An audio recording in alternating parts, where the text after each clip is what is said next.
Today on Locked On Rockies, Hunter Goodman, Silver Slugger finalist after a monster 2025. The only question left is, can he do it again?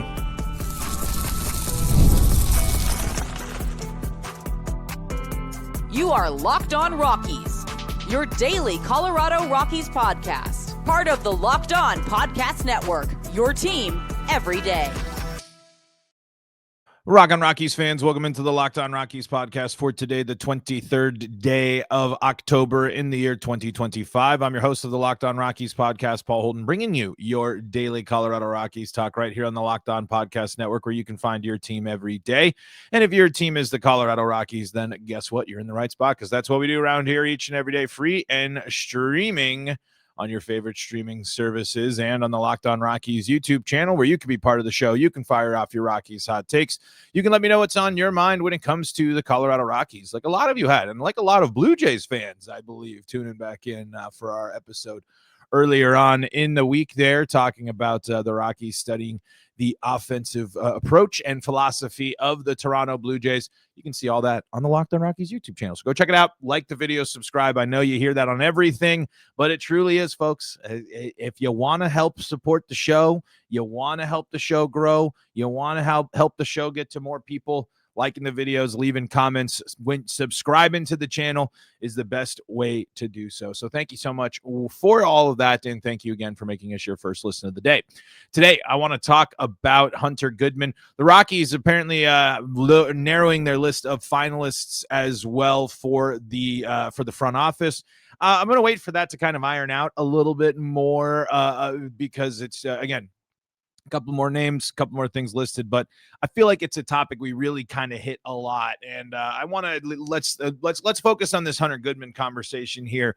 And in reality, the GM search is going to be something we need to talk to some folks about too, and get some more guests on to explain the situation, just because I think it's going to be better to hear more from people that got the connections and are a little bit closer to people on the team and with the team, just to get a clearer idea of what they're looking for, why they were going with these, why they went the direction they went. But of course, Purple Row, all of the coverage there around. But just to give you actually, before I do give you those names, I got to let you know that today's episode is brought to you by FanDuel. Right now, new customers can bet just $5, and if your bet wins, you'll get $300 in bonus bets to use across the app. Download the app today. I believe the reporting comes from The Athletic again. Coming here. The two potential finalists, Arizona's Emil Saude and Cleveland's Matt Foreman, are two finalists. James Click and Scott Sharp are no longer in consideration. Unknown if there's other finalists. Evan Lang also kind of summarizing that on Purple Row as well. But The Athletic has more on that reporting. And again, if you want to get more on those names, like I said, that'll be the place to get a good chunk of that information, and we'll react and digest it as it goes on. Is it good that there's finalists? These are different names than we heard last week as well, so it'll be interesting to see some of the quick reaction I saw on social media. When I was about to do the pod, I was seeing that this news was coming out, so I didn't have a ton of time to catch up on it. But it sounds like it would be a loss for Arizona if the Rockies were able to get that done. But we'll continue to monitor what that search looks like and what direction the Rockies will go, and we'll get reaction to that as well. But we stay at Purple Row here with the story from Evan Lang. Hunter Goodman named Silver Slugger finalist. And yeah, if you missed out on the news, the Silver Slugger finalist for Hunter Goodman, William Contreras and Will Smith of the Los Angeles Dodgers. How about that? A William and a Will competing with Hunter in this for this award. And if you were to just solely go by the numbers, you really would go. Hunter Goodman has an incredibly strong case for this award. Evan Lang writes here, 2025 was a true breakout year for Goodman. He usurped the starting catcher role from Jacob Stallings during spring training and never gave it back. In 144 games, appearing exclusively as a catcher or a designated hitter, Goodman hit 278, 323, 520 with 28 doubles, 5 triples, 31 home runs, and 91 RBI. Goodman led all National League catchers in triples, home runs, RBI, batting average, and slugging percentage while representing the Colorado Rockies as their lone all-star.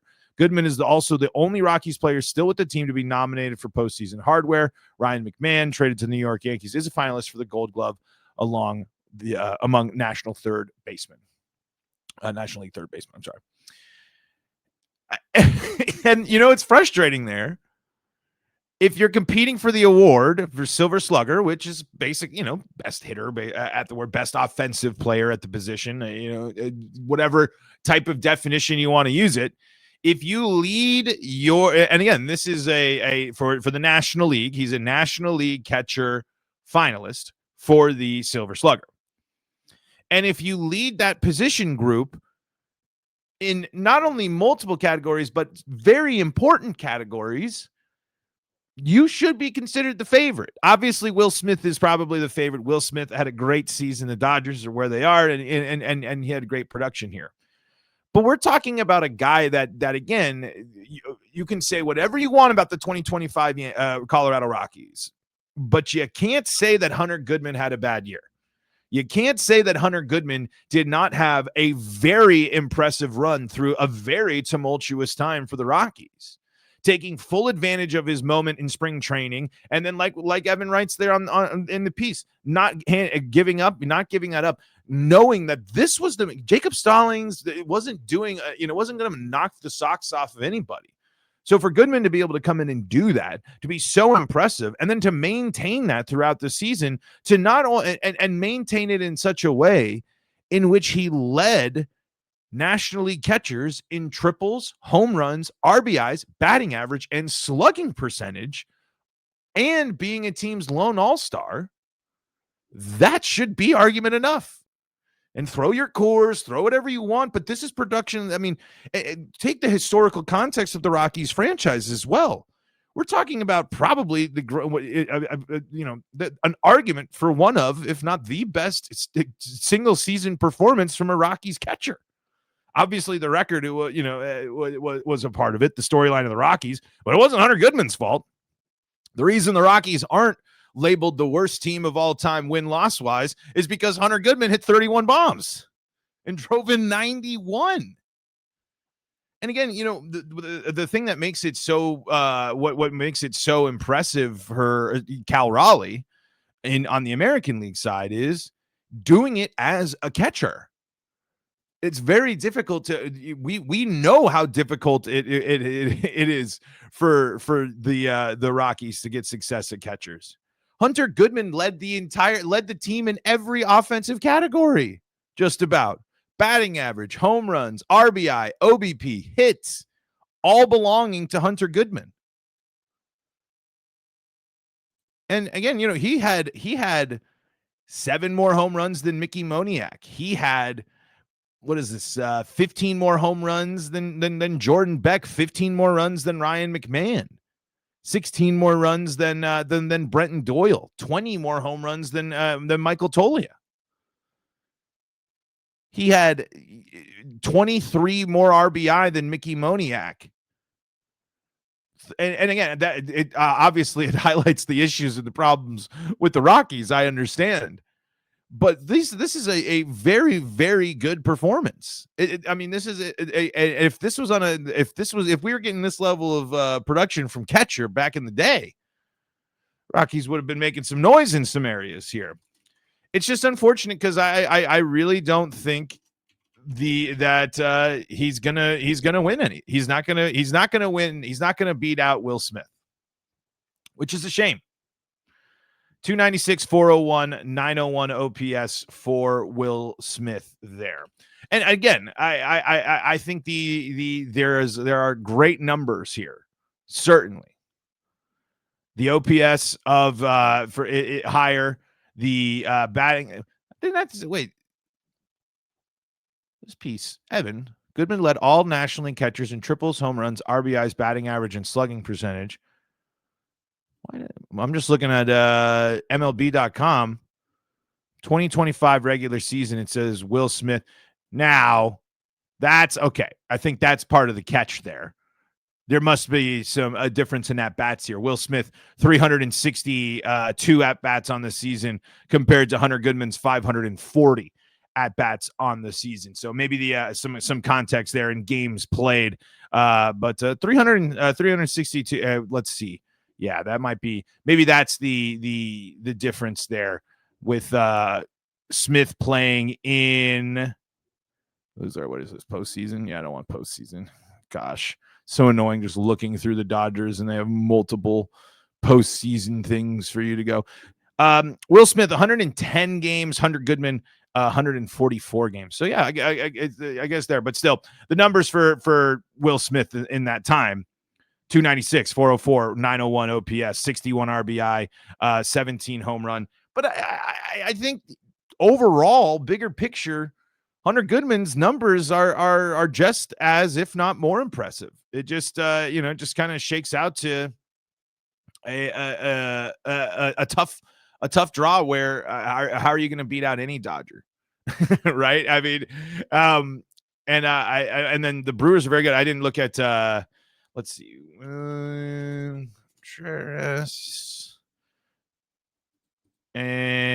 Contreras here this season: 260, 355, 754 in 566 at bats. He had 147 hits, 17 homers, 76 RBI, 6 stolen bases. We're talking about nearly doubling these guys' home run totals here. And again, this is Silver Slugger. We're talking about offense here. We're talking about the bat. I think I don't know, that maybe put the homer hat on me. Hunter Goodman should win. Let's see. Renee Descartes also highlights this from October 14th, also on Purple Row. The criteria, according to Lou. Okay, let's dive into this in segment number 2, and then we'll go into the big question of my only thing really remaining with Hunter Goodman is, can he do it again? And I've said that for a lot of guys, because it is the most important question for guys like Beck, Goodman, Doyle, Tovar. And in the case of Doyle and Dovar, I always combo them. If you're a longtime listener, I combo their last names. Doyle and Tovar. How do they bounce back after a year like this, which was a down year for them? How do they adjust? All right, let's talk about that and more coming up next on today's episode of Locked On Rockies.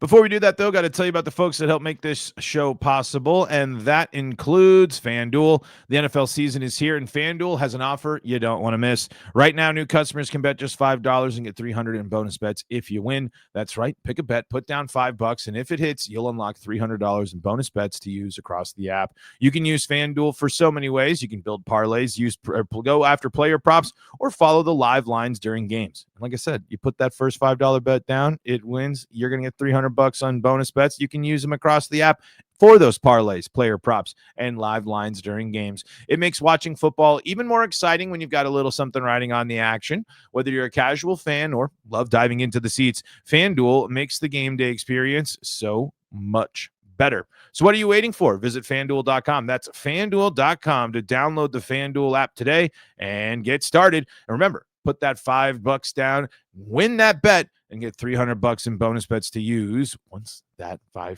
first $5 bet wins. FanDuel.com for more information. FanDuel.com. We're also brought to you by Rugiet. Let's be real. Making excuses doesn't solve anything. We've all heard them before. It's just stress. I'm tired, or it happens to everyone sometimes. But when it comes to performance, sometimes your body just needs a little extra support, and that's where Rugiet comes in. Rugiet offers fast-acting, doctor-prescribed treatments for ED designed to help you stop making excuses and start making moves.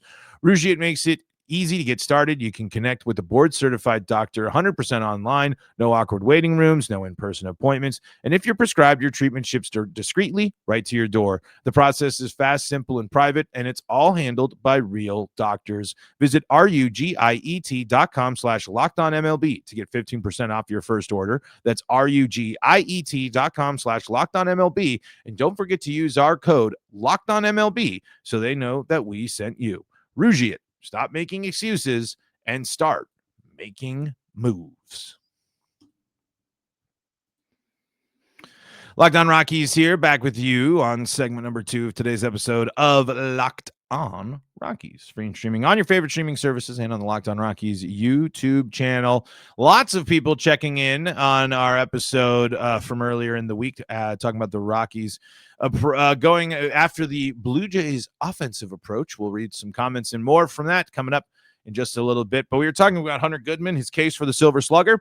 And again, call me the homer, but I think I think when you lead in a lot of categories, when you have the type of the season that Hunter Goodman when you produce at the level that he did, when you basically were your entire team's offense, I think you got a pretty good case of being a Silver Slugger. Okay, Renee Descartes making the case for Hunter Goodman winning a Silver Slugger here on Purple Row. What are the criteria? According to the Louisville Slugger website, they base their selections on a combination of offensive statistics, including batting average, on-base percentage, and slugging percentage, as well as the coaches' and managers' general impressions of a player's overall offensive value. However, they are unable to vote for players on their own teams. Okay, so for NL catchers, minimum of 400 plate appearances generally rise to the top. Will Smith, the Dodgers, William Contreras, Milwaukee Brewers, Carson Kelly, and Hunter Goodman. So Carson Kelly, we can just strike off the list here. Batting average. The value of batting average has long been questioned, but since it's listed as criteria, let's start here. In terms of batting average, the best catchers are as follows. Will Smith at 292, Hunter Goodman at 290, so it's close, so just barely there. William Contreras 264, that one likes JT, and then JT Realmuto at 259. Here the top spot goes to Smith, with Goodman landing a close second. On base percentage. This is probably the big difference maker here, as Renee points out, and this is probably when you're looking at things that could sink the Silver Slugger candidacy for Hunter Goodman. It's this right here. Hunter Goodman was fourth on the top catchers when it comes to on-base percentage, behind both of the other finalists, Will Smith and Contreras. Will Smith 403, Contreras 357, and then Hunter Goodman's 323. The best catcher in the NL based on OBP is Will Smith, and by this metric, no one approaches him. In fact, in this category, Goodman is 80 points worse. This probably speaks to Goodman's proclivities at the plate that includes a tendency to chase, which, as Renee points out, plagues all Rockies hitters. Hunter Goodman, though, on the other side, nearly is 100 points ahead in terms of slugging percentage. And let's see here. General impressions of a player's offensive value, as Renee says. Hunter Goodman had the most home runs. Hunter Goodman's WRC plus, Wade runs created plus, 30 behind Will Smith's 150. He had 130. Will Smith had 150. Hunter Goodman, 71 RBI to Contreras' 67. And like we said, Will Smith's 56. The numbers, I think there's enough categories where Goodman is either at the top or right and close to the top. That proves that he's got a case. So I don't know. You tell me, should Hunter Goodman win it? Let me know in the comment section below.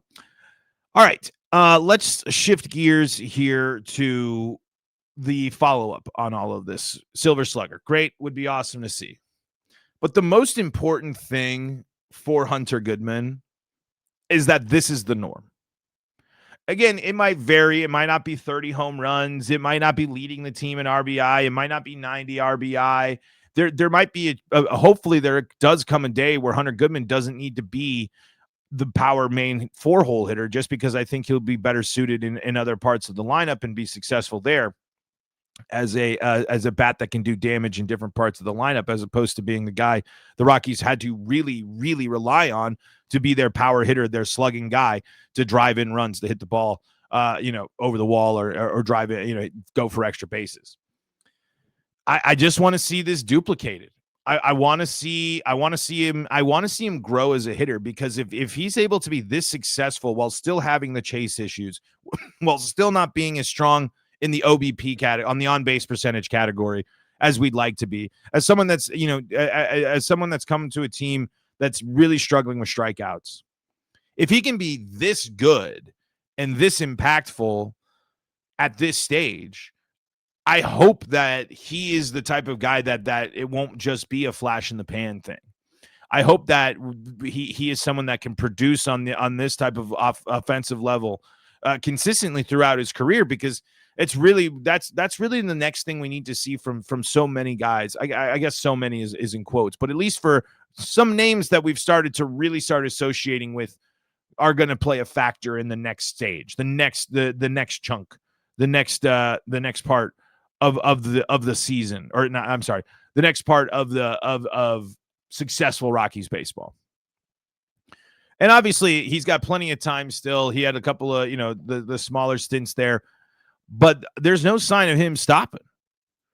I just hope that this team can grow around him, continue to rely on him, but build up around him that he can, he doesn't have to put so much pressure, so much, he doesn't have to drive and go, be such the main cog in the machine. But because again, we did see the start. We did see those first 70 games in 2024. There was still home runs and RBI in that time. The guy's got pop. Now, can he grow into the next version of himself, and can he replicate this type of season again? It's the simple question, but it's really the only thing I have left for Hunter Goodman. There are still plenty of areas I'd like him to be a little bit better, defensively, like him to be, to grow in that area as well. But if this is just the beginning, if this is the starting point for Hunter Goodman, then my expectation is for it to only get better, for him to be a guy that won't back down from the challenge of being, and will be an interesting option for DHing and such as well for the Rockies. Even though we know that he wasn't as good as a DH when he wasn't as good of a hitter technically when he was compared to when he was catching. But that's really the only thing I have. Like if you can back up and be even just a finalist, if Hunter Goodman is a Silver Slugger finalist for the rest of his career, talk about gravy train. That's wishful thinking, and it's just buying into a postseason award. But when you're being recognized at the top level, I think it's I think that he is someone to really to buy into and be. When someone asks you what's going to be. Why are the Rockies going to be better in 2026? Hopefully that's Hunter Goodman leading the way. Hunter Goodman, 1.5 or Hunter Goodman 2.0. Because if he can cut back on the strikeouts, draw some more and just even in that area, keep a similar batting average and slugging and home runs and all that stuff. If he can cut the strikeouts and up the walks and just be a better on-base threat, Hunter Goodman is going to be a darn good threat in the Rockies lineup, and he's going to be a good option to have either to really solidify and hammer home the top part of your lineup, or if the Rockies are able to develop some talent or maybe bring in some talent, can be someone that if in the in the 5, the 6 hole there can start getting things going and get things ready and moving for the bottom half of the lineup. But for now, Hunter Goodman has solidified himself in the middle of the Rockies lineup, and here's hoping he doesn't take a step back. All right, let's finish out the show with your comments here from the Locked On Rockies YouTube comment section. That's coming up next on today's episode. Before we do that, though, got to tell you about the folks that help make this show possible, and that includes PrizePicks. This episode is brought to you by PrizePicks. Every day we make decisions, but on PrizePicks, being right can actually get you paid. Don't miss the excitement of this football season with PrizePicks, where it's good to be right. Playing PrizePicks is such a fun, simple way to add more excitement to football. You just pick more or less on player projections like Josh Allen's passing yards or Saquon Barkley rushing for a touchdown, and you're in the game. You can see how quick it is. You can make your lineup in under a minute. And if you have a feeling, you're just saying, you know what? This running back is going up against the Miami Dolphins defense. I'm just going all in on the stack. You can ride it with a player and just go with their pass yards, rush yards, and touchdowns all in one lineup. It's also fun to follow other players in the app and copy their lineups with one click. Download the PrizePicks app today and use code LOCKEDONMLB to get $50 in lineups after you play your first $5 lineup. That's code LOCKEDONMLB for $50 in lineups after your first $5 lineup. PrizePicks, it's good to be right.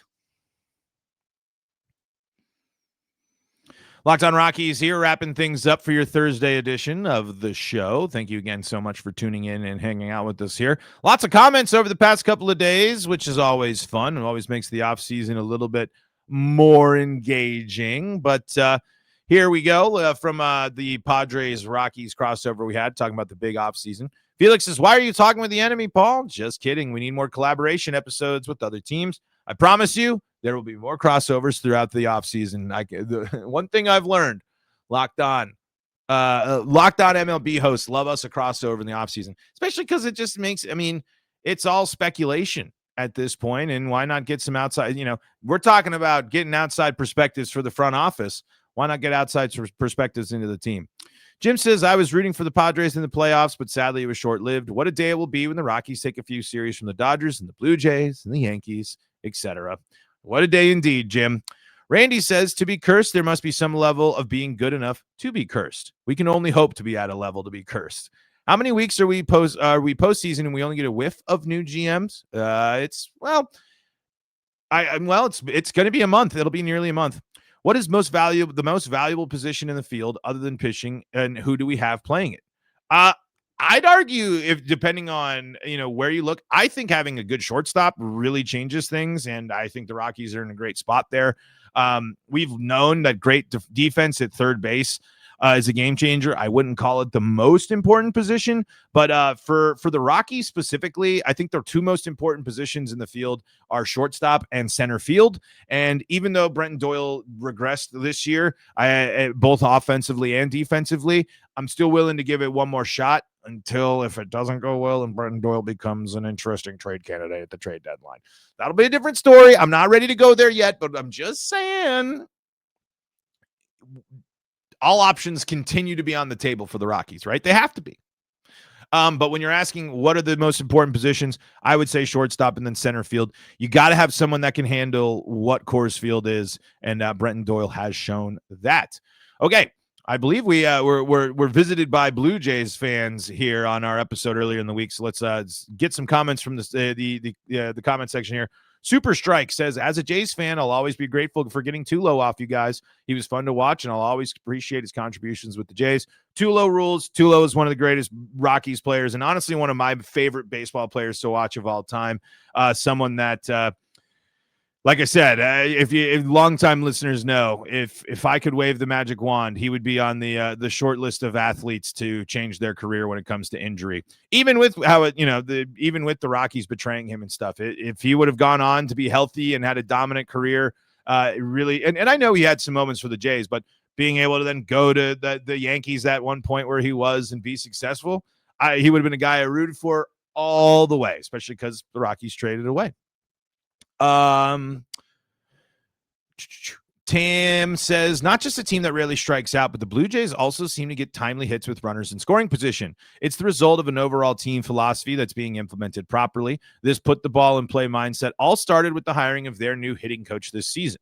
Yeah, and there's been a few comments, actually, I believe someone calling the hitting coach there the underrated MVP. Yeah, Sir Lucifer says it all begins with the hitting coach. Got to find the right hitting coach with the right hitting philosophy. Our new hitting coach is the unsung MVP. So, all there's a lot of great hitters in the Blue Jays lineup. Obviously, the players and the talent, it's a different thing. But what my main kind of takeaway when I was saying that is bringing in a coach with the philosophy, being able to take his philosophy, apply, bring it to the team and have the team apply it and be successful at it, and look where it takes you. And we know the Rockies have had some good hitting philosophies and success with hitting in the past. So that's kind of my point, where when you're looking at evaluating hitting coaches, it can't just be Clint Hurdle, doing the same old things. If you give your coaches the more on the resources side, the more on the analytics side, the more on the behind the scenes stuff too, that is going to help them be able to implement that and get that and help some of these guys, help some of these Rockies hitters, break out. Because again, a big thing we talked about in that episode was the Blue Jays 7 through 9. There's, like we said, a lot of good hitters there. But as people point out here too, they reformed some guys here and got some great production out of them. Devin says one correction. It was a walk and a single before the Springer home run. I thought it was double walks, but walk, single. Walk still haunt. Can't be doing that. One of the most important things, this is Jones, says one of the most important things about the Jays that is completely overlooked, and without it, they would not be in the World Series, is team defense. The Jays are the best defensive team in baseball with 5 Gold Glove finalists, and whose turning of plays against New York and Seattle, they would not be here now. Hey, and the Rockies were supposed to be a great defensive team, and that was going to be a difference maker for them in this season. But with them being so bad, that's what got them in hot water, and that's what made those painful, long losing streaks even longer, because the Rockies were not able to play good defense, and it was just that is certainly a part of it here. Dwayne says Toronto picked Ernie Clement off the release scrap heap from the A's, so it's possible to find these type of hitters, but you have to have the scouts with a specific guy to buy into a new team mantra. Eclipse says, I think the Jays style of the lineup being able to consistently put the ball into play from 1 to 9 is just fun to watch. Jays were at the bottom last year. What a turnabout. Yeah, there's plenty more here, including Vince saying, easy answer, spend another $200 million. That is one thing. I think one thing I did when I was in that episode, I think I kind of undersold at least a little bit how much money, how big the market is for Canada. I mean, literally, they are an entire country's team, basically, when it comes to professional baseball. They do have one of the highest payrolls in baseball, but I don't blame them. Either. But that is, I think, important context. We can't just say, oh, go copy and paste the Toronto Blue Jays and completely ignore the fact that why do they have 5 Gold Glovers on their team? Well, because they went out and spent some good chunk of change there too. But again, I'm not saying that that's as a bad thing. Just, I think some context I might have missed out a little bit on when we were talking about it. More comments, and it's really fun. Hey, thank you so much to all the fans tuning in there, checking out the episode, and let me know your thoughts. Really do appreciate that. That's going to do it for today's episode of Locked On Rockies. Thank you so much for making us your first listen of the day. For your second listen of the day, go check out Locked On MLB and Locked On MLB Game Night for coverage around the league. And if you need more Colorado sports coverage, Locked On Broncos, Avalanche, Nuggets, and Buffs, all free and streaming on your favorite streaming services. Until next time, I'm Paul Holden saying so long from the Locked On Rockies podcast.